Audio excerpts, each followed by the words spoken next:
마태복음 6장 19절부터 24절까지 제가 한 절 읽고 여러분들이 한 절 읽는 식으로 교대해서 읽도록 하겠습니다. 마태복음 6장 19절부터 24절입니다. 제가 먼저 읽겠습니다. 너희를 위하여 보물을 땅에 쌓아두지 말라. 거기는 종과 동록이 해하며 도둑이 구멍을 뚫고 도둑질하느니라. 너희를 위하여 보물을 하늘에 쌓아두라. 거기는 종이나 동록이 해하며 도둑이 구멍을 뚫고 도둑질도 하느니라. 내 보물이 있는 그곳에는 내 마음도 있느니라.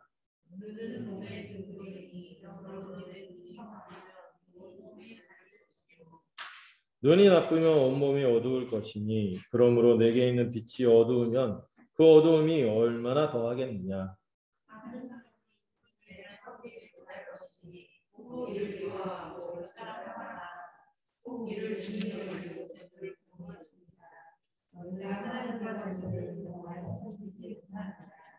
아멘. 네, 오늘 2022년을 시작하면서 아마 지난 마지막 설교가 금식에 대해서 설교를 했던 것 같은데 오늘 새해를 열면서 또 주제가 특별한 것 같습니다. 아마 올 한 해 살아가는 데 있어서 우리의 삶의 초점이 어디 있어야 되는가를 좀 초점을 분명히 할 수 있도록 하는 말씀이 오늘의 말씀이 아닌가 싶어요. 네. 네, 우리가 그동안 예수님의 이 산상 설교를 통하여 예수님이 왕으로서 어떤 세상을 열어갈 것인지를 우리에게 말씀하셨고 또 우리가 어떤 존재로 살아갈 것인지를 설명해 주셨어요. 첫 번째 천국 백성은 어떻다? 탁월하다는 거. 그 누구보다도 낫다?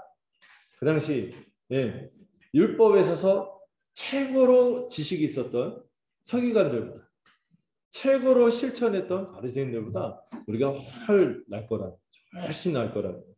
천국 백성은 탁월하기 때문에 이 8가지 복을 가진 존재로 소금과 빛처럼 멋지게 살 것이라고. 그게 다 누구 덕분이라고요? 우리 주님 덕분. 주님 안에 있기 때문에 이게 가능해진 탁월함에 대해서 말씀을 하셨고요. 이 6장서부터는요. 이 천국 백성이 남다른 그 의로움을 갖고 있다는 거예요. 어떤 거요? 좀 남한테 막 티내고 있는 것처럼 뭔가 그 자기가 뭐가 있는 것처럼 하지만 실제로는 아무것도 없는 긴데 긴 게 아니에요. 막 이렇게 티를 내지만 실제로는 아무것도 없는 그런 공허한 종교인들이 아니라 그들과 다른 또 이방인들처럼 헛되게 구하는 그런 이방인들과 다른 하나님을 인격적으로 관계를 맺으며 살아가는 하나님의 언약 백성. 그렇기 때문에 티내지 않아도 하나님과 그 골방에서 은밀한 교제를 누리는 은밀한 보화를 누리는 그런 존재들 남다른 의를 가진 하나님을 가까이 하는 진정성 있게 가까이 하는 그런 백성들이 누구다? 교회라는 거예요. 우리라는. 그 다음에 그래서 이 은밀하게 하나님을 가까이 하는 방식에서 구제와 기도와 금식을 언급을 했죠. 구제는 이웃을 섬기는 거. 하나님 제일 먼저 이걸 내세워요. 하나님이 우리가 어떻게 할 수 없는 분이죠. 근데 하나님 우리가 어떻게 하기를 원하는 거는 우리 주변의 지체들이거든요. 그 지체들을 신실히 섬기고 또 우리가 기도할 때 하나님 중심으로 인격적으로 어떻게 기도해야 되는지 이 주기도문을 통해 하나님이 우리에게 주시려고 하는 세상 하나님 나라와 거기에 걸맞는 백성으로서의 삶이 무엇인지 그 의를 이 주기도문을 통해서 설명해 주셨어요. 핵심이 뭐라고 했어요? 하나님 나라와 의인데 그것이 우리의 삶에서 실천적으로 핵심이 저는 용서라고 생각해요. 용서와 사랑이 그 하나님이 원하시는 세상에 우리의 삶의 내용이라는 거죠. 그리고 금식을 통하여서도 자기를 부인하고 회개와 순종을 통하여 하나님 앞에 우리의 뜻을 쳐서 복종하며 또 그분 앞에서 신실하게 나가는 참된 금식을 해야 되는 것을 살펴봤습니다. 이 금식까지 살펴보고 나서 이 6장 후반에서는 좀 더 새로운 주제를 제시하는데 은밀한 천국 백성의 은밀한 의를 얘기했다면 여기서는 순전한 마음의 의라고 제가 정의를 했어요. 뭐냐면은 천국 백성이 얼마나 순전하다는 말 아시죠? 퓨어 아주 순수하고 순전한 천국 백성의 마음이 순전하다는 거예요. 예. 그래서 이 순전한 마음을 가질 수 있는 거는요. 이 천국 백성이 이제 더 이상 어떤 존재가 아니에요? 옛사람이 아니거든요. 그리스도 안에서 새 사람이 되었기 때문에 그 순전한 마음으로 살아가는 그들의 삶의 내용이 무엇인가? 무엇을 지향하고 무엇을 경계하는가? 두 가지를 경계한다는 거예요. 두 가지 면에서 순수하다는 거예요. 순전하다는 거예요. 첫 번째, 재물의 면에서. 두 번째, 염려에서. 하나님 나라와 재물을 놓고 뭘 선택하는가? 순전하게 무엇을 향하는가? 재물을 향하지 않고 하나님 나라를 향한다. 두 번째, 다음 주에 살펴볼 건데요. 염려에 사로잡히지 않고 하나님 나라 백성으로 해방된 삶을 살 것이다. 그래서 오늘은 이 재물, 이 탐욕의 문제, 이 만몬에서 우리가 천국 백성이 얼마나 순전해지고 해방되어야 하는가를 살펴보려고 합니다. 자, 이 천국 백성은 먼저 19절, 21절 이렇게 쭉 보시면은 예수님이 이 주님의 백성은 보물을 어디에 쌓는다고요? 이 땅에 쌓는 것이 아니라 하늘에 쌓는다는 거죠. 먼저 이제 경고하신 게 땅에 쌓지 말라는 거예요. 땅에 쌓은 보물이 무엇인지 생각을 해봐야 하는데, 여러분 보물을 땅에 쌓는 삶은 뭐죠? 어떤 삶이죠? 자기를 위해서 재물을 축적하고 사용하는 삶이 보물을 땅에 쌓는 삶입니다. 그러면 그 보물이 무엇이냐? 보물은 그 사람에게 귀하게 여기고 소망을 두는 대상이죠. 그래서 전반적으로 이 땅에 쌓는다라는 것은 어디에 마음을 두는 거예요? 세상을 향해 마음을 두는 삶인 거죠. 세상을 사랑하는 거죠. 그것이 추구하는 내용들이 여러 가지로 나타날 수 있어요. 어떤 사람에게는 대부분이 그렇죠. 돈. 또 뭡니까? 어떤 사람은 명예. 명예 때문에 자기 생명까지도 막 그런 사람들 있거든요. 이 명예 참 이것도 무시 못할 우리 삶의 내용 중에 하나죠. 근데 돈이라고 다 나쁜 게 아니에요. 여러분 이 돈은 여러분들의 삶의 결정체거든요. 열심히 해서 한 거기 때문에 이 돈을 막 너무 가볍게 생각하는 것도 현실적이지 않죠. 그러나 이 돈, 명예 또는 어떤 사람은 권력, 주도하는 걸 좋아하는 거죠. 그 은근한 형태든 노골적이든 대부분 사람들이 이 권력 의지가 있거든요. 권력을 통해서 이렇게 하는 그 맛에 빠지면요 정신을 못 차려요. 특히 여러분들 그 주변에 아시는 분이 좀 유력한 분인데 정치에 빠지잖아요. 정치에 빠지면 정신 못 차리지 않습니까? 집안 재산 다 들어봐도 그 정신 차려라 정신 차려라 했는데도 이상해져 갖고 막 옛날에 이미지 좋았던 사람들 있잖아요. 그런 사람들이 갑자기 정치한다고 하더니 이 권력에 많이 빠져갖고 이상해지고 이만큼 그런 것들이 있어요. 어쨌든 대표적인 게 돈, 명예, 권력 이런 게 있겠죠. 그 중에도 예수님은 초점을 맞추시는데 돈, 돈의 문제에 초점을 좀 맞추십니다. 보물을 땅에 쌓는 것은 아주 자기중심적이고 이기적이고 탐욕스러운 삶의 방식이죠. 자기를 위해서만 축적을 하고 낭비를 하고 사치를 하고 주변에 돌아볼 사람들이 있는데 여기에서 무정한 거예요. 오로지 나를 위해서. 그래서 삶의 가치가 돈 많은 것에만 있는 거예요. 그래서 주님이요, 이 새로운 세상을 받아들이고 새로운 생명으로 살아가고 주님이 우리에게 전해주시고 우리가 받아 누리는 이 복된 소식, 복음의 가장 큰 적을 두 가지로 꼽았는데 하나가 뭐였어요? 바리새인의 누룩, 자기의. 그 부분은 앞에서 좀 다뤄진 것 같아요. 근데 이제 또 다른 누룩, 뭐죠? 누구의 누룩? 복음서마다 살짝 다르게 표현인데 어떤 데서는 사두개인의 누룩이라고 하고 어떤 데서는 헤롯의 누룩이라고 합니다. 헤롯의 누룩이 뭐예요? 세상의 탐욕. 세상의 탐욕도요. 복음을 받아들이고 새로운 세상으로 살아가고 새로운 생명을 누리는 데 있어서 장애물이 된다는 거예요. 오늘 이 헤롯의 누룩의 문제를 주님이 다룹니다. 이 탐욕, 세상의 것을 탐하는 거예요. 여러분 그 교회인데도요. 이를 탐하도록 부추기는 가르침들이 막 유포하는 경우도 있어요. 이거 다 거짓 가르침입니다. 대표적으로 제가 막 아주 표적으로 제가 실명까지 얘기하면서 얘기한 책들이 있잖아요. 긍정의 힘, 잘 되는 나. 와 어떻게 책 제목을 저렇게 천박하게 노골적으로 할 수 있을까 깜짝 놀랐어요. 근데 그 책이 베스트셀러야. 이게 심각한 거죠. 교회가 지금 진리가 뭔지 분별을 못하니까 그런 책들은 막 베스트셀러거든요. 그리고 좀 약간 저자가 그렇게 나쁜 사람은 아닌데 책 때문에 문제가 되는 게 야베스의 기도, 뭐 이런 것들. 네. 생각대로 뭐 생각하는 대로 말하는 대로 막 된다, 막 이런 것들 있잖아요. 이런 것들이 은근히 우리가 세상의 것을 선망하고 탐욕하도록 부추기거든요. 근데 이거는 주님의 가르친 거는 아주 맞서는 거죠. 전혀 다른 거죠. 근데 우리가 좀 헷갈리면 안 되는 게 땅에 쌓지 말라고 해서 우리가 성경이 그럼 역시 공산주의 같은 거구나. 사유재산을 부정하는구나. 그렇게 생각하면 오바입니다. 애들 표현으로 에바라고 하죠. 네, 오바예요, 오바. 네. 성경은 사유재산을 부정하지 않아요. 또 저축하는 것도 부정하지 않습니다. 네. 각자 여러분들 우리의 삶을 꾸리는 데 있어서 갈라디아서에 그런 말씀이 있거든요. 자기 짐을 자기가 질 수 있어야 돼요. 자기 짐을 자기가 져야지 다른 사람도 도울 수 있잖아요. 그래서 각자 자기 짐을 질 수 있어야 돼요.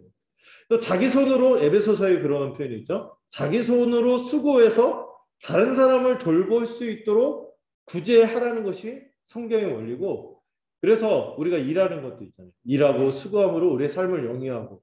그래서 근데 그런 책임감 있게 살아가는 삶을 살지 않으면은 데살로니가 전서에 그런 표현이 있죠. 일하지 않는 자 먹지도 말라.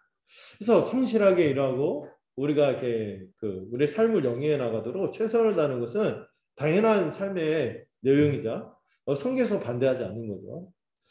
다만 탐닉하지 않는 게 되게 중요하죠. 제가 탐닉이 아니라 뭐라 했어요? 향유할 수 있어요. 그렇다면 괜찮은 거예요. 그래서 여러분들 이 탐닉하지 않기 위해서는요, 적정 수준에서 자기 삶의 규모를 정하는 거 있잖아요. 이게 되게 중요합니다. 자기 삶의 규모를 막 무한정 늘리겠다 생각하지 않고 어느 수준에서 정하고 자족하고, 그리고 남은 목들을 다른 사람에게 어떻게 돌아갈 수 있을까? 주님을 위해서 어떻게 쓸 수 있을까? 이게 이제 신자의 삶이에요. 원래 신자가 청빈, 빈까지는 아니더라도 이게 검소했거든요. 소박하게 살았거든요. 그래서 이런 부분들에서 자기의 삶에 대해서 또 함께 누리는 데서 아주 공공의 유익과 함께 누리는 데서는 증진시키기 위해서 했었죠. 이런 것들은 반대하지 않죠.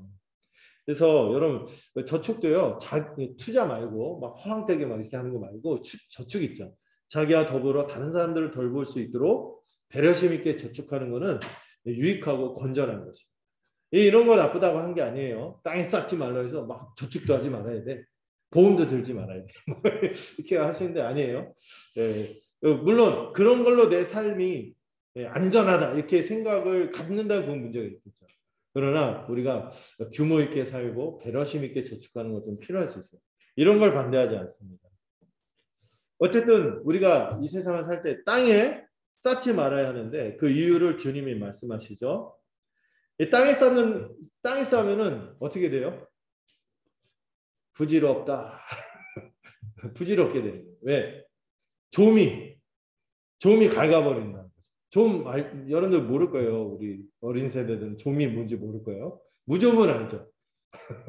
무좀은 알죠. 이게 막 살을 갉아먹듯이 이 좀이란 게 있으면 옷 같은데 피어오르면 옷이 막 해지고 막 낡아버리고 갉아먹지 않습니까? 이 좀이 그런 거죠. 동록은 뭐예요? 동록은 또 여러분들 금속을 부식시키는 게 동록이에요. 그래서 옛날에 제가 안경을 좀 싸구려를 썼었거든요. 총각 때. 근데 안경이 싸구려 썼더니 이게 금방 이게 청록색으로 바뀌더니 여기 독이 올라왔어. 그래서 여기 이렇게 문신처럼 이렇게 싸게 이게 알러지가 난 적이 있었거든요. 그러니까 동록이 그런 거예요. 아무리 좋은 기금속이라 이게 있으면은 이게 약간 산화되는 거죠. 부식이 되고 이게 동록이에요. 그렇게 해서 파괴되거나 또 어떤 일이 있어요? 온전하게 잘 보관했더니 세상에 없어. 도둑이 훔쳐가. 이 땅에 쌓는 삶의 방식은 그렇게 고영렬 씨가 노래했다면서 부질없다. 부질없게 되는 거죠. 이 땅에 보물을 쌓는 것은요, 부식되고 가치가 점점 떨어지고 잃어버립니다. 막 집을 무한정 크게 늘렸어요. 막 이렇게 하고 막 이러면서 살림을 했어요. 그런데 나이 들어서 못 움직여. 그 넓은 지에서 막 뭐 하고 돌볼 사람도 없어. 그 무슨 의미가 있어요, 그게. 네. 그 김동욱 목사님 얘기했잖아요. 그 주기도문 얘기할 때 한 건데 일용할 양식을 달라고 기도하는 것만큼 일용할 양식을 먹게 좀 해요. 건강 잃어버리니까 좋은 게 다 있어도 못 누려요. 네. 우리의 삶이 건강이 언제나 유지되진 않잖아요. 점점 이게 쇠하여지죠. 우리 20, 30대, 40대까지는 모를 거예요. 제가 5학년이 되니까 알겠어요. 점점 이렇게 유통기한이 있는 거예요. 모든 게. 끝이 있는 거죠. 유통기한이 있어요. 그리고 이 모든 것들이 대부분 다음 세상에서는 의미가 없어요. 쓸모가 없는 것들이 되어버리는 것이 이 땅에 보물을 쌓는 삶이라는 거죠. 이렇게 땅에만 쌓다 보면요. 어떻게 되는지 아세요?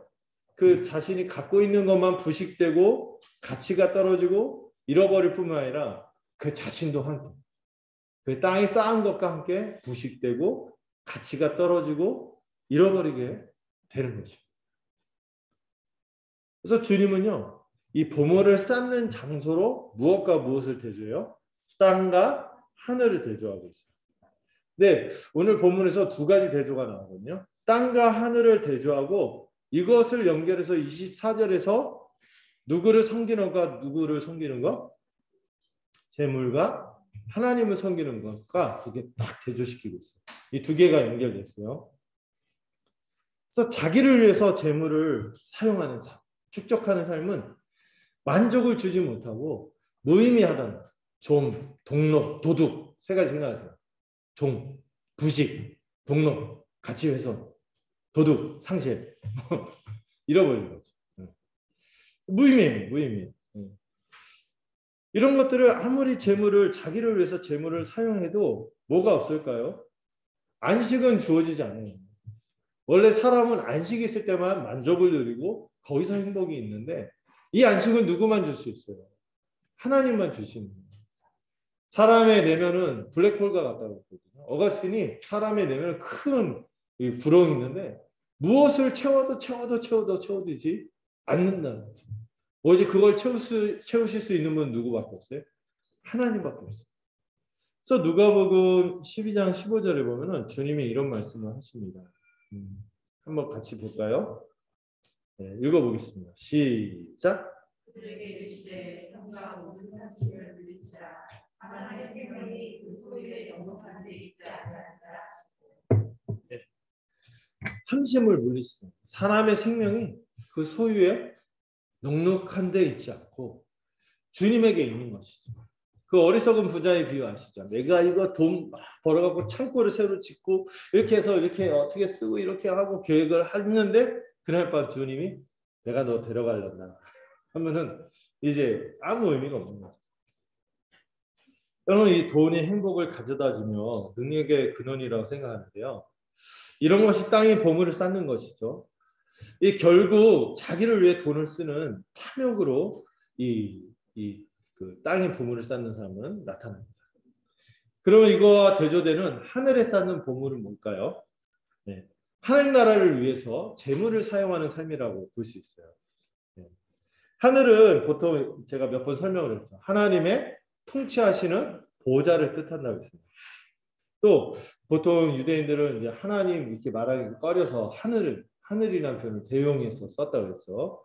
하나님의 이름을 부르는 대신에 이렇게 하기도 하고 혹은 하나님 나라 또 하늘에서 우리를 돌보신다 이런 언약의 개념도 있고 하여튼 여러 가지 얘기했는데 핵심적으로 천국하고 하나님 나라는 같다 다르다 같다고 이해하고 있어요. 하나님 나라라 했어요. 이 하나님 나라에 보물을 쌓는다. 이게 뭔지를 생각해봐요. 여러분 하늘에 보물을 쌓는 것은 이 하나님이야말로 우리의 최고의 영광스러운 가치로운 분으로 여기고 그분의 뜻에 순종하는 삶이 하늘에 보물을 쌓는 삶이죠. 하나님만이 우리에게 행복을 주시고 하나님만이 우리의 삶을 이뤄가는 데 있어서 모든 능력을 주시는 분.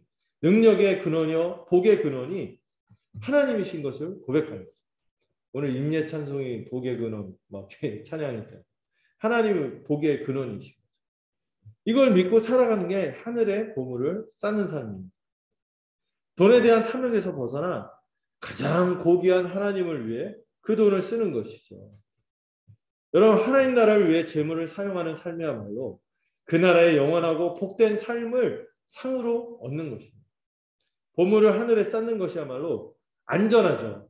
아까 땅에 쌓는 건 어때요? 좀, 동로, 그 다음에 도둑에서 훼손되는데 보물을 하늘에 쌓는 건 뺏기지 않아요. 안전해, 영원해. 가치가 끝도 없이, 오히려 가치가 더 풍성히 늘어나며 영향력이 끝없이 이어지고 더 빛나는 것이 하늘에 보물을 쌓는 삶인 것입니다. 이거를 바울은 이렇게 표현했어요. 내가 뭐 어떤 것을 다 잃어버린다 할지라도 뭐를 얻는 것이 가장 고상하다? 그리스도를 얻는 것이 가장 고상하다 이렇게 얘기했어요. 그리스도 안에서 주어지는 모든 것이 우리에는 하늘에 쌓는 보화인 거죠. 우리는 그리스도를 알아가고 닮아가는데 우리가 가진 모든 것을 써도 아깝지 않아요. 이로써 우리가 그리스도처럼 변화되고 성장하고 거룩한 성품을 이루는 것이 우선적으로 이제 하늘의 보물을 쌓는 삶이 될 거예요. 그런데요, 우리가 그리스도를 소유하고 그리스도의 모든 것을 누리는 데 있어서 핵심적인 게 뭐예요?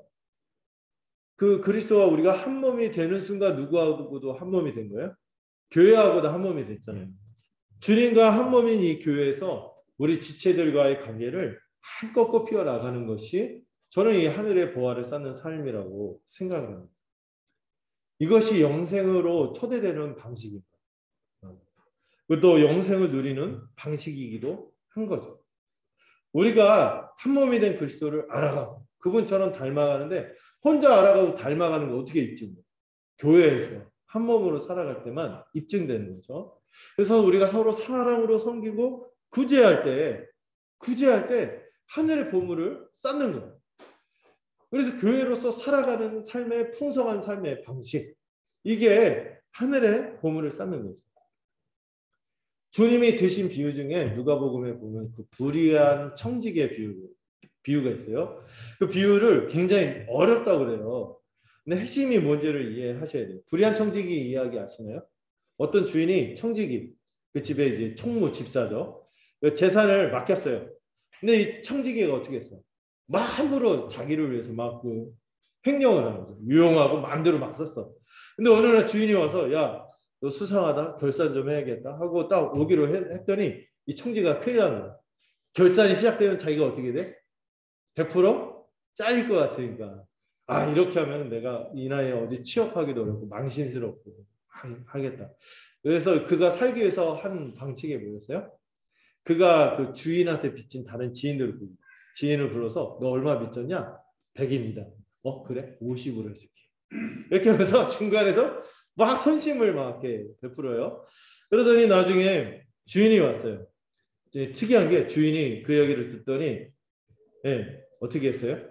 오히려 그 청지기를 자기 재산 이렇게 했는데도 불구하고 그거 어쨌든 야, 똑똑한데? 왜 그러죠? 자기가 살 방식을 어떻게 자기가 새로 앞으로 영위해 나갈 관계를 잘 구축함으로써 이 자기의 미래를 대비했다는 그 점이 주님이 칭찬한 지점. 그 주인이 칭찬한 거죠. 자기 재산을 까먹은 걸 칭찬한 게 아니라 그걸로 해서 뭐예요? 관계를 꽃피워 나가는 방식으로 미래를 대비했다. 주님이 우리에게 말씀하신 것은 뭐예요? 우리가 장차 하나님 나라를 예비하는 방식. 우리 내세 삶을 준비하는 방식이 뭐예요? 정말 지혜로운 게 뭐예요? 우리하고 같이 살아가는 사람이죠. 그런 사람들과의 삶의 관계에서 정말 이 빚을 탕감하고 서로의 빚을 탕감하는 방식으로 이 사랑을 베푸는 방식. 자기가 쫓겨난다 할지라도 자신을 의탁할 우정관계를 쌓는 거예요. 이게 지혜롭다는 거죠. 세상 사람도 이런 지혜가 있는데 너희는 어떻게 천국 백성 하나님 나라 백성이라면서 그런 지혜가 없냐. 왜 이렇게 지혜가 없냐고 얘기하면 너무 관계를 못하는 거죠. 제자들 보면은 여러분 예수님 마지막 십자가 질 때 서로 어떻게 했어요? 누가 크냐고 막 서로 싸움막질하고 시기하고 막 이러잖아요. 그래서 그 비유를 얘기했는지도 모르겠어요. 서로 잘 지내는 게 너희가 다음 세상에 걸맞는 삶의 방식인데 왜 이렇게 그렇게 살아가냐 이렇게 얘기하는 거죠. 우리가 내세를 준비하는 방식이 뭐라고요? 지혜로운 방식? 우리 주변의 사람들과 복된 관계를 누리는 거예요. 우리는 먼저 그리스도에게 사랑의 빚을 어마어마하게 졌죠. 10,000달란트의 빚을 졌어요. 이를 제대로 갚는 방식은 뭐예요? 지체들에게 사랑으로 갚는 방식이라는 거죠. 그렇게 할 때 우리가 그리스도와 같이 살 수 있어요. 그리스도처럼 사랑으로 살아가며 이것이 하나님 나라, 영생, 내세에 이미 들어갔다는 증거이고 열매라는 거죠. 여러분, 우리가 이 땅에 가지고 있는 모든 소유물들 있잖아요. 자기만을 위해서 쓰는 거는 대체로 다 다음 세상에서 남아있지 않거나 쓸모없어질 거예요. 그런데 우리가 갖고 있는 것들, 우리가 갖고 있는 것들을 가지고 우리가 서로 나누면서 우리의 관계를 복되게 하고 또 어려운 지체들을 돌보고 자기 몸처럼 사랑하고 이렇게 한 것들은요, 다음 세상에서 훼손되지 않는 거예요. 영원한 거예요. 더 가치가 빛나는 거예요. 여러분, 우리가 갖고 있던 소유물들은 사라진다 할지라도 우리가 서로 이런 것들을 나누면서 함께 복되게 몸으로서 살아간 이 생생한 사랑의 기업들은 치매가 온다 할지라도 내세에 가서는 안 잊혀지는 거예요. 영원한 거예요. 이어지는 거예요. 이거 생각할 때 여러분, 나만을 위해서 이렇게 막 축적하고 사용하고 낭비하고 이런 삶의 방식은 너무 부끄러운 거예요. 너무 이제 비천한 거예요. 그런데 우리가 이런 것들을 가지고 우리가 한 몸으로 서로 아름답게 살아간다면 이게 천국의 벽돌이 된다는 거예요. 천국의 삶을 이뤄가는 연속적인 벽돌이 된다는 거죠. 이걸 말씀하시면서 주님이 말씀하십니다. 네 보물이 있는 그곳에 내 마음도 있다. 마음이 있다는 것은 가장 사랑하고 충성하는 대상을 말하는 거죠. 결국 그 자신이 소중하게 여기고 있는 자기의 소유물들, 이거를 누구를 위해서 쓰냐. 그가 사랑하고 충성하는 대상이 누구입니까? 결국 돈을 어디에 쓰는지가 누구를 사랑하는지를 똑똑히 드러내거든요. 그래서 여러분 가계부를 막 보세요. 한 달 내가 연말 이렇게 했을 때 이렇게 한 게 내가 누구를 사랑하는지가 분명히 드러나요. 어디에 많이 썼는가, 어디에 주력했는가. 이거 숨길 수가 없는 거예요. 특별히 이 마음을 얘기하는데 마음은 카르디아라는 단어 제가 설명했죠. 우리 존재의 핵심이랬어요. 우리의 지, 정, 의, 머리, 가슴, 감정, 그리고 우리가 막 이렇게 계획 세우고 결단하고 의지를 다하는 거. 이 전인격의 중심이 마음인데 우리 보물의 위치, 그 마음이 있는 것은 결국 그가 가장 사랑하고 충성하는 대상인 거죠. 여러분, 땅에 마음이 있는지 땅에 보물을 쌓는 사람인지 결국에 다 드러나요. 다 드러나요. 하늘에 마음이 있어서 하늘에 보물을 쌓는 사람인지 쫙 살피면은 거짓말이 안 된다니까요. 다 드러나요. 그래서 주님은 묻는 거죠. 네가 하늘에서 함께 영원한가? 나와 함께 영원한가? 내세에서. 아니면 이 땅, 세상, 망해가는 세상과 더불어 함께 부패하고 멸망할 것인가? 이렇게 묻는 거예요. 그래서 여러분, 기독교 신앙은요, 구체적인 면이 있어요. 생생하게 묻는 게 이런 부분에서 거짓말할 수 없다는 거예요. 그래서 존 웨슬리가 이런 표현까지 썼죠. 과감하게 그런 말을 했는데 돈주머니가 회심해야지 진짜 회심이라고 말하는 거죠. 보물을 쌓는 것은 결국 하늘 아니면 땅입니다. 하늘이 하나님이라면 땅은 뭐겠어요? 결국 자기의 자기. 자아숭배죠. 자아숭배. 자기만을 위해서 사는 사람은 결코 하나님을 예배할 수 없습니다. 그리고 디모데후서에서 그런 말씀을 하죠. 자기를 숭배하는 사람, 자기를 사랑하는 사람은 가장 효율적인 방식으로 뭐를 사랑할 수밖에 없어요? 돈을 사랑할 수밖에 없어요. 재물을 사랑하는 거. 자기 사랑하는 가장 효과적인 방식이에요. 돈을 사랑하는. 그러나 하나님의 백성은요, 자기 숭배를 벗어나서 마땅히 하나님만 사랑하고 예배해야 하는 것이죠. 여러분, 우리 십계명을 나중에 또 배울 텐데 십계명에서 1계명이 뭐죠? 나 외에 다른 신을 두지 말라는 거죠. 그 계명이 요구하는 것은 뭐예요? 오직 하나님만 섬기고 그만 사랑하고 그만 예배하라는 것이죠. 그래서 6장 이 후반을 관통하는 것은 우리가 하나님만 사랑하고 예배하는 순전한 하나님의 백성입니다. 이걸 묻는 거예요. 서기관과 바리새인보다 더 나은 의를 가지고 또 외식하는 자들과 같지 않은 이 남다른 의, 이를 행하는 사람은 반드시 하나님만 순전하게 섬기고 사랑하고 예배한다는 것입니다. 그럴 때만 탐욕과 염려에서 벗어나고 그의 나라와 그의 의를 구하며 살 수 있게 되는 것이죠. 자, 갑자기 그러다가 자, 22절, 23절 한번 볼까요? 네, 22절, 23절. 22절, 23절 한번 읽어보겠습니다. 시작.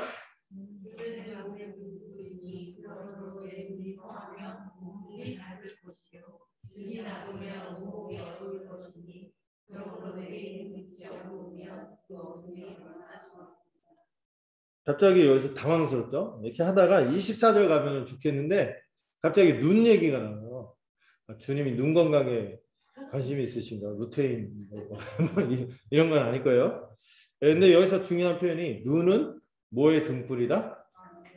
네, 몸의 등불이라는 거죠. 네, 눈은 몸의 등불이라는 거예요. 네. 그래서 여러분 이 눈이 뭐를 합니까? 사물을 인식하죠. 분간하고 움직일 어떻게 눈이 있어야지 어디로 움직여야 될지 이제 결정하잖아요. 이렇게 하는 게 눈이에요.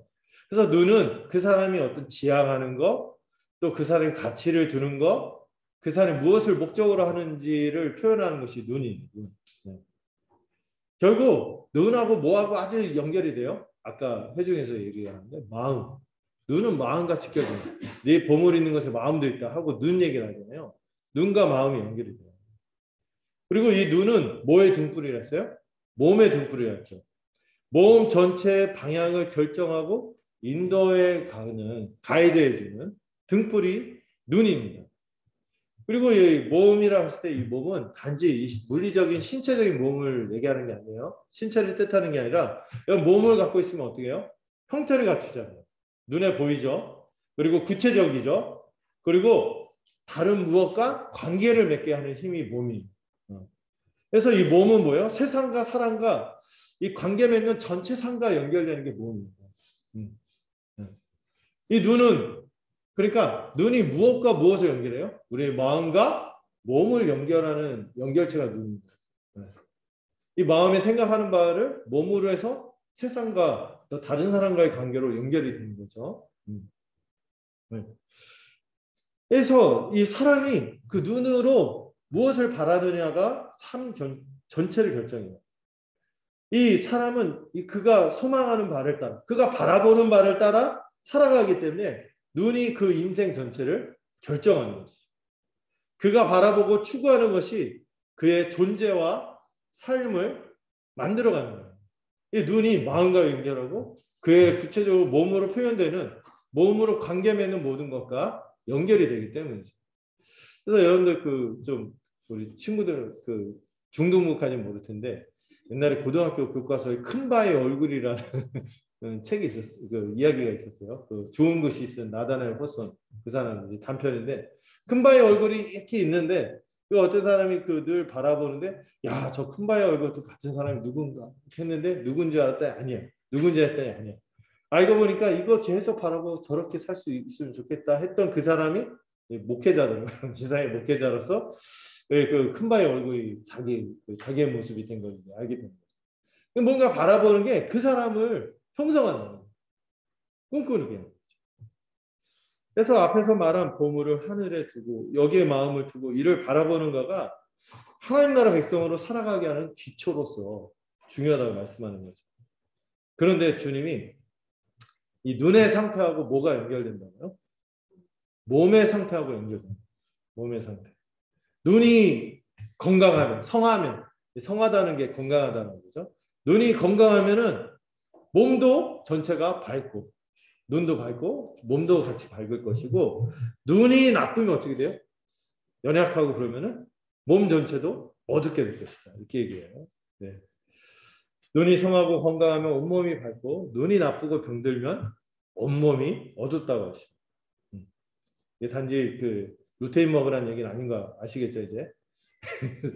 그래서 이 밝음은 하나님 나라에 속한 거룩하고 복된 삶입니다. 어둠은 이 세상에 속해서 제 가운데 살아가는 악하고 비참한 삶을 의미하는 것이죠. 그래서 여러분 그 요한일서 그 2장 9절에 보시면은 이런 말씀이 있죠. 그 신자인지 거짓 신자인지 얘기하면서 빛 가운데 있다 하면서 그 형제를 미워하는 사람은 실제로는 어둠입니다. 그래서 그 사람이 이 어둠에 있다는 것은 아직 옛사람이라는 거죠. 죄 가운데 비참한 존재라는 거죠. 근데 하나님만 바라보는 사람은 하나님 나라의 복된 삶을 살 수 있어요. 하나님만 바라보는 자는 빛 가운데 거하며 복을 누리죠. 그래서 이 성하다라는 이 표현 있죠. 이 성하다라는 단어 표현이 두 가지 의미가 있대요. 첫 번째는 한결같다. 한결같다. 또 단순하다, 순수하다 이런 표현. 그래서 좀 좋은 표현이 한결같다. 이 성한 눈이라고 한결같다는 거고 또 하나의 표현은 관대하다는 의미가 있고 관대하다. 이 단어가 하플루스라는 단어인데 이게 두 개의 의미를 다 갖고 있대요. 근데 이게 교묘하게 중의적이라고 하죠. 앞에 것과 뒤에 것과 연결을 해요. 보물을 하늘에 쌓는 거하고 뒤에 보면은 한결같이 누구를 바라보는 거. 하나님이냐 재물이냐. 이 문제하고 연결이 되어 있어요. 각각. 그래서 이 성하다는 건 뭐예요? 눈이 성하다는 것은 한결같이 누구만 바라본다? 하나님만 바라본다. 이 눈이 앞에서 마음과 연결되고 뒤에선 주인과 연결되거든요. 그래서 그의 눈이 마음이 무엇을 소망하는지 한결같이 무엇을 바라보는지를 드러내고 그의 눈이 누구를 바라보고 따르는지를 드러냅니다.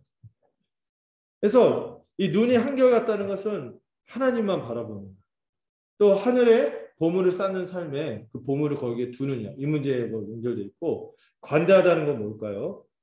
관대하다는 것은 이 보물을 하늘에 쌓는 방식으로 이웃을 위해 재물을 쓰는 관대함과 연결됐다. 이렇게 설명을 합니다. 뒤에 나오는 하나님만 주인으로 한결같이 섬기고 바라본다는 의미로도 쓰이고 그래서 이 눈이 성하다는 것은 중의적으로 한결같으며 관대하다는 것은 뭐예요? 좀 쉬운 말로 표현하면 그 눈이 하나님을 사랑하고 섬기고 그 눈으로 이웃을 돌보고 사랑하는 데 쓰인다는 것이 성하다는 의미라는 거죠. 다른 말로 하나님 나라를 위해서 살고 또 그의 삶의 내용이 지체와 이웃을 위해서 이 보물을 하늘에 두었기 때문에 재물을 그렇게 쓸 수 있는 삶과 연결되어 있다는 거죠. 그래서 이 성한 눈과 나쁜 눈을 대조하는 것이 앞에 뭐하고 또 대조해주세요? 보물을 하늘에 쌓는 것과 땅에 쌓는 것과 연결이 또 됩니다. 이게 또 세 번째 대조인 하나님을 섬기느냐 재물을 섬기느냐의 문제로 연결이 되죠. 그래서 이 나쁜 눈은 이 땅에 보물을 쌓고 거기에 눈을 두는 것을 뜻하는 거죠. 그래서 자기만을 위해 탐욕스럽게 사는 자의 상태, 그가 바라보는 눈, 그 눈이 나쁘다는 게 뭐예요? 그가 바라보는 건 그냥 속된 거, 이기적이고 탐욕스럽고 막 이런 삶의 방식으로 물들어 있는 그런 눈빛이 벌써 그러겠죠. 이런 사람은 어둠 가운데 있기 때문에 인생 전체가 죄와 비참에 빠져 있는 것입니다. 이 탐욕스럽게 세속적인 것을 추구하는 눈이 나쁜 눈입니다. 이 눈이 나쁘다면 하나님 대신 자기를 숭배하며 이기적이고 탐욕스럽게 살아갑니다. 결국에 뭘 어기는 거예요? 가장 큰 계명. 가장 큰 계명을 어기고 우상 숭배와 탐욕의 죄 가운데 허덕이는 인생을 얘기하는 거죠. 여러분 그 눈이 어두우면요 온몸이 제 기능을 발휘할 수 없어요. 잘못된 것을 탐하고 염려하는 삶에서 빠져서 온 삶이 망가지는 것이죠. 그래서 이 소트란 분이 이렇게 설명을 하더라고요. 보는 눈이 몸에 빛을 가져다 주는 것처럼 하나님과 사람을 섬기고자 하는 고상하고 한결같은 그 비전은 인생의 의미를 더해주고 우리가 하는 일에 빛을 비춰줄 것이다. 또한 눈이 멀면 어둠에 이르게 되듯이 비열하고 이기적인 야망은 도덕적인 어둠에 빠지게 한다. 그것은 우리를 아량이 없고 비인간적이고 무자비한 존재로 만들고 인생에서 모든 궁극적인 의미를 빼앗아갈 것이다. 이렇게 얘기하는 거죠. 그래서 이 눈의 성함, 나쁜, 이 그 밝음과 어두움 왜 얘기하는지 아시겠죠? 앞에 본문하고 연결해서 뒤에 것과 아주 정교하게 연결이 되어 있어요.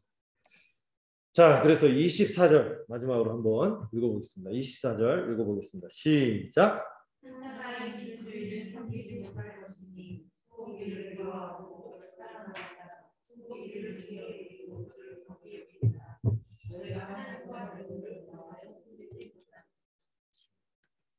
주님이요, 이 부분을 굉장히 공들여서 얘기하는 것 같아요. 정교하게 이렇게 대조를 3번이나 하면서 얘기하는 거는 이 문제가 만만치 않은 문제인 거예요. 실제 사람들은, 이 죄인인 사람들이 이 문제를 극복하고 살아가는 게 쉽지 않기 때문에 이렇게 고물을 하늘과 땅에 쌓을 거냐, 눈이 성하냐 나쁘냐, 그 다음에 누구를 섬길 것이냐, 이 문제를 결국 얘기하기 위해서 쭉 얘기를 끌어오신 거죠. 천국 백성은요, 하나님과 재물을 겸하여 섬기지 않습니다. 네. 그렇기 때문에 이 재물이 뭔지를 좀 생각해야 돼요. 이 재물을 아람 말로, 그 당시 쓰였던 말로 예수님이 이제 맘몬이라는 표현을 썼어요. 맘몬. 실제로 영어 단어에 맘모니즘이라는 단어가 있거든요. 그래서 그 배금주의 뭐 이렇게 얘기하거든요. 그 돈을 숭배하는 이거를 맘모니즘이라고 하죠. 이 돈, 재물, 맘몬은요, 하나님을 의지하지 못하게 만드는 최고의 대적이에요. 성경 곳곳에 나오거든요. 이 맘몬은 돈이나 재산을 뜻하는 단어예요. 원래는 그 자체는.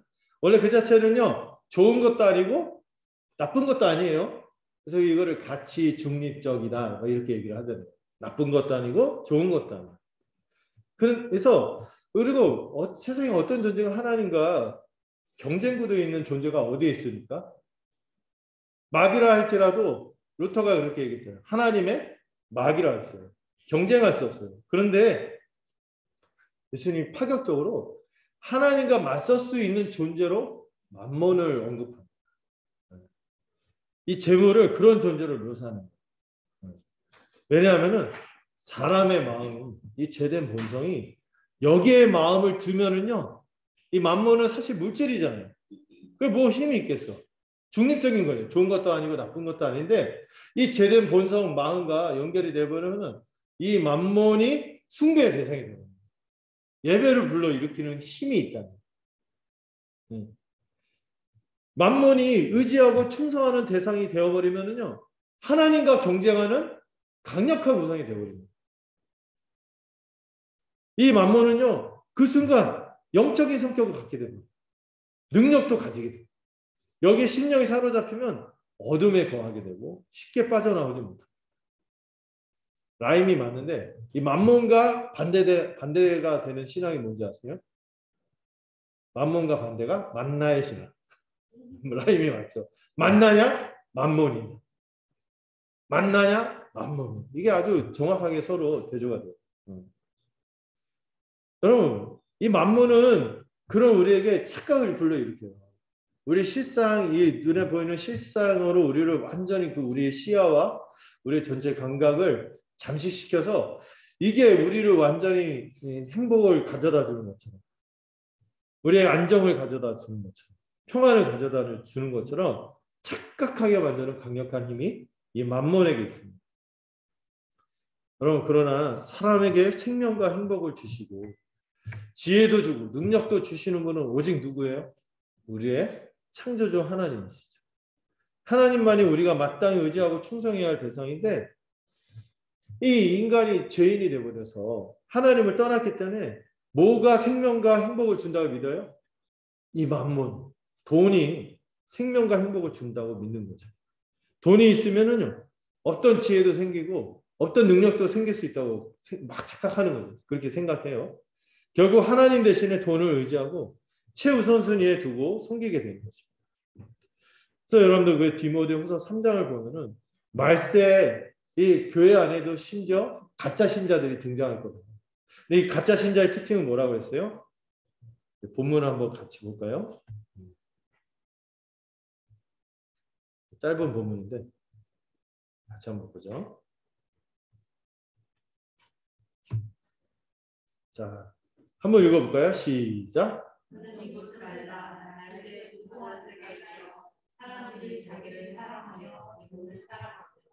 예. 이 마지막 때 주님 나라가 임하고 또 주님 나라 완성을 향해 가는 이때 교회 안에도 거짓 신자가 들어와서 고통하는 때가 있다는 거예요. 근데 그런 사람들의 특징이 뭐예요? 자기를 사랑하고 아까 말씀드렸죠. 자기를 사랑하는 효과적인 방식이 돈을 사랑하게 돼 있다는 거죠. 근데 주님이 오늘 말씀하십니다. 그거는 신자로 볼 수 없다는 거예요. 신자로 볼 수 없다는 거예요. 오늘 주님이 분명하게 24절 초두에서 뭐라고 말씀하십니까? 두 주인을 섬길 수 없다.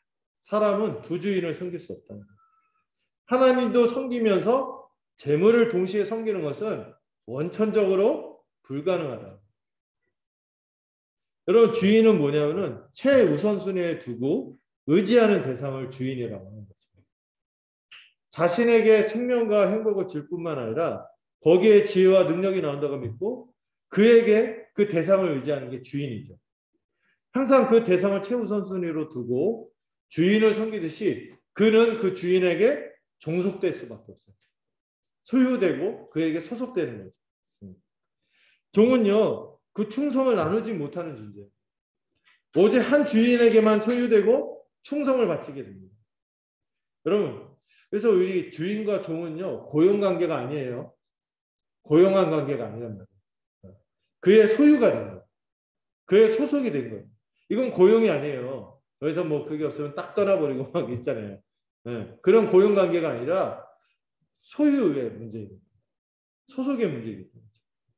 그런데 여러분 고용 관계라면은 뭐 이중 취업할 수도 있고 뭐 그러겠죠. 뭐 우리 뭐 이 일도 하면서 저 일도 하고 할 수 있는데 이건 고용이 아니란 말이에요. 소유의 문제이기 때문에 주인은 하나일 수밖에 없어요. 한 명의 종이 동시에 두 주인의 소유가 될 수 없습니다. 마찬가지로 한 사람에게 이 궁극적인 충성과 의지의 대상은요, 결국엔 하나예요. 하나. 둘로 나눠지지 않는다. 이것도 하고 저것도 하고. 이게 안 된다는 거죠. 그래서 주님이 말씀하시잖아요. 반드시 둘 사이에서 하나는 사랑하게 돼 있고 하나는 나머지는 미워하게 되어 있다. 오직 하나만 사랑하게 돼 있고 나머지는 미워하게 돼 있다는 거죠. 하나는 중하게 여기면서 또 나머지는 가볍게 여기겠지. 결국에 뭐 할 수밖에 없다? 선택을 할 수밖에 없다는 거죠. 여러분 이스라엘 백성의 역사를 우상숭배의 역사라고 하거든요. 근데 그분들이요, 이 이스라엘 백성들이요, 우상만 피어하게 섬긴 적이 없어요. 우상만 아주 순수하게 우상만 섬긴 적이 거의 없다. 항상 이들은 어떻게 했어요? 엘리야가 이렇게 표현돼 기웃기웃거려. 하나님과 더불어 항상 우상숭배가 어떤 형태였냐면은 순수한 우상숭배가 없었어요. 하나님과 더불어 이것도 같이 갈 수 있겠지. 이 혼합주의, 더불어 우상을 함께 섬길 수 있다고 생각했기 때문에 그들이 실패한 거예요. 그리고 이들의 우상의 특징이 뭔지 아세요? 대체로 나타나는 우상들의 특징? 뭘 가져다 주는 신이에요? 자신에게 번영, 풍요, 이걸 가져다 주는 신으로 여기고 하나님도 섬긴다 하면서 그것도 같이 섬긴 거예요. 그러니 뭐 삶도 이상해지죠. 지체를 돌아볼 마음이 생기나 나의 번영과 풍성. 그게 뭐 그 가나안 우상 중에 어떤 우상은 뭐예요? 그 우상의 그 동으로 만든 구리로 만든 우상에다가 자기의 아들을 불태워서 바치고 막 그랬대죠. 북을 두들겨 애기 뭐 비명 지르는 거 못 듣게 하고. 그렇게 해서 그들이 추구하는 목적이 뭐였어요? 잘 먹고 잘 살자. 이걸 위해서 우리 내 자식도 막 이렇게 하는 거예요. 이거 아주 하나님의 가정이에요. 근데 꼭 그런 그 강한 그런 형태 아니어도 뭐 바알, 아세라 뭐 이런 것들이 다 번영과 풍요를 가져다 주는 거죠. 근데 이 사람들이요, 그런 신들만 순수하게 섬긴 게 아니라 항상 모두 같이 섬기면서 이것도 할 수 있다 생각해서 하나님도 섬기면서 이것도 섬길 수 있다 이렇게 생각을 한 거죠. 결국에 하나님의 백성이 믿음을 잃어버렸어요. 믿음을 잃어버리니까 어떤 현상이 일어나냐면 이제 봉헌물에서 표가 나기 시작합니다. 11조를 드리지 않는 데다가 봉헌하는 예물을 하찮은 것을 마치고 예배를 소홀히 여기는 모습으로 나타나자 하나님이 이 말라기 선지자, 학개 선지자들을 통해서 책망하시고 경고하시는 말씀이 있습니다. 한번 말씀 한번 같이 볼까요?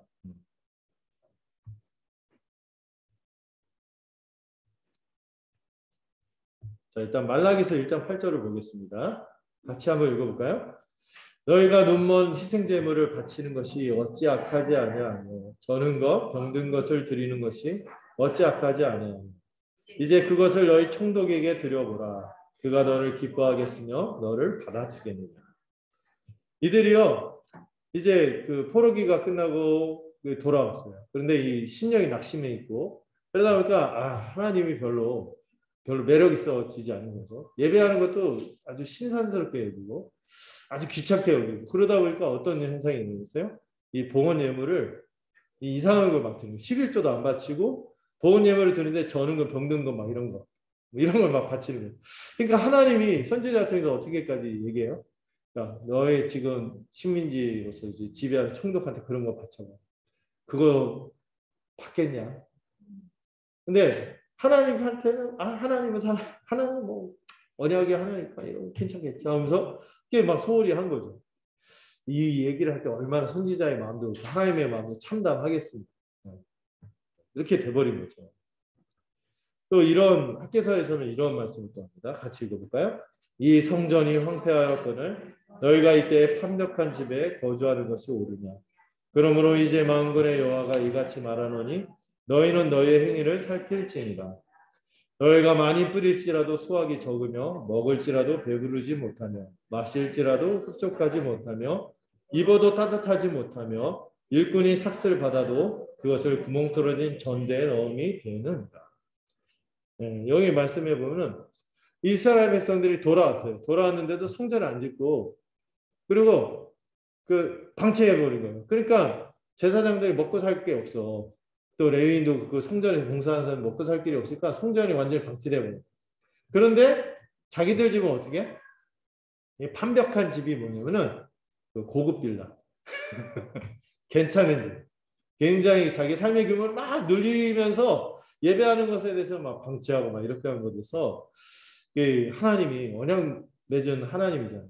너무 언짢아서 말씀하시는 거예요. 너희 행위를 살펴라. 그리고 학개 선지자 욕을 참 잘하는 거예요. 너희가 많이 열심히 일해도 어떻게 될 거다? 수확이 적을 거다. 제일 저한테는 끔찍한 얘기죠. 먹을지라도 배부르지 않을 거다. 마실지라도 흡족하지 않을 거다. 입어도 따뜻하지 않을 거다. 막 삭슬 받아도 구멍 뚫어진 전대 놓은 것처럼 알 거다. 이게 사실 이게 하나님 이렇게까지 얘기하는 게 참담한 거예요. 그런데 이렇게 하면서 그들이 누구를 섬기는지를 분명히 하라는 거죠. 재물이냐? 하나님. 교환에도 보면요. 은근 하나님과 재물을 함께 섬길 수 있다고 생각하는 분들이 좀 있는 것 같아요. 재물을 추구하긴 하지만 나는 하나님도 막 섬기고 있기 때문에 문제 없어. 이스라엘 백성들 실패했지만 우리는 다 이렇게 하는데 교회도 그럴 수 있어요. 그러나 실상은 하나님을 가볍게 여기는 거지. 어쩌면 멸시하는 거지. 하나님 대신에 재물을 섬기는 거지. 그래서 우리는요 자신에 대해 정직하게 바라보고 주님 앞에 서요. 보물을 정말 하늘에 쌓고 있습니까? 우리의 마음은 성합니까? 또 우리는 정말 순전하게 하나님을 섬기는 자입니다. 어떤 장로님이 있는데요. 제가 들은 얘기인데 어떤 장로님이 난을 굉장히 좋아했대요. 난 아시죠? 난초. 이런 비싼 거 굉장히 비싸다면서요.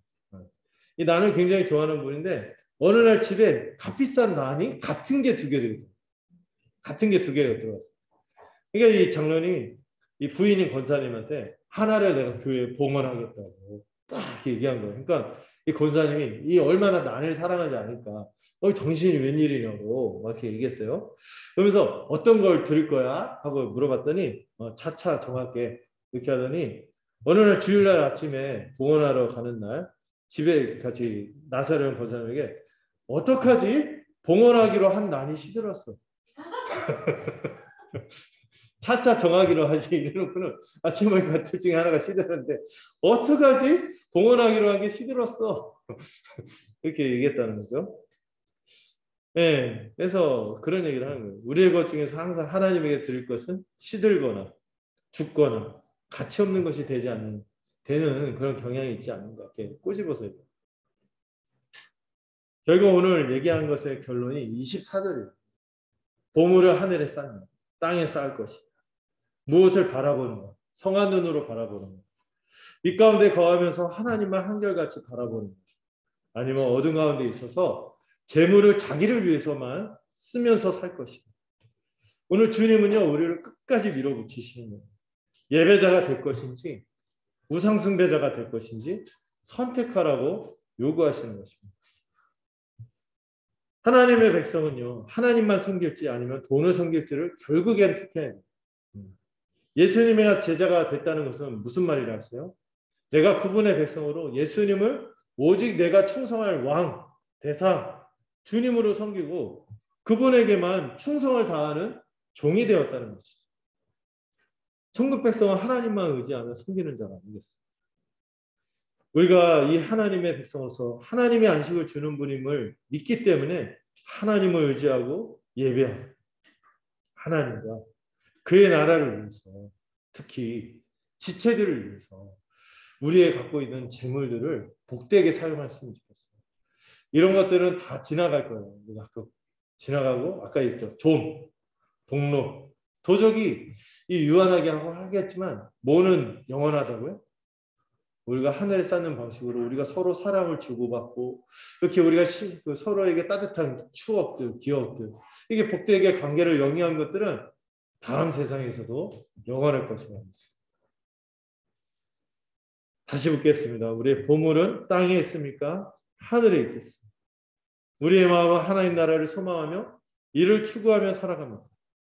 우리의 눈은 무엇을 바라봅니까? 관대함으로 이웃을 바라보고 한결같은 눈으로 우리의 주이신 예수 그리스도를 바라봅니다. 밝은 빛 가운데서 온전한 자로 살아가고 있습니까? 그렇다면 여러분 재물을 섬기지 않고 오직 하나님을 섬기는 여러분이 되시기를 바랍니다. 이거는요 우선순위 문제가 아니라 선택의 문제다. 내가 하나님 우선이에요 하면서 이것도 같이 할 수 있지 이렇게 얘기하는데 주님은요 선택의 문제라는 선택. 그래서 여러분들 모두가 2022년 한 해 하나님께 드리고 지체들에게 베풀 때 관대하고 인색하지 않도록 애쓰는 우리가 되었으면 좋겠습니다. 기도하겠습니다. 하나님 아버지, 우리가 소중히 여기는 보물이 하늘에 있기를 소망합니다. 우리의 삶이 늘 하늘에 보화를 쌓는 삶이 되기를 소망합니다. 우리의 눈이 탐욕과 인색함으로 더러워지지 않고 오직 주님과 이웃을 바라보는 눈으로 온전하길 바랍니다. 늘 하나님 나라의 광채로 가득한 우리의 삶이 되며 우리의 눈이 우리의 주님의 빛으로 가득하기를 소망합니다. 오직 하나님을 사랑하고 주로 섬기며 재물의 유혹에 흔들리지 않는 우리가 되기를 소망합니다. 이 한 해를 시작하면서 우리의 삶의 초점이 분명해지고 순전해지기를 간절히 소망합니다. 예수님의 이름으로 기도드렸습니다. 네, 우리 함께 412장 찬양하도록 하겠습니다.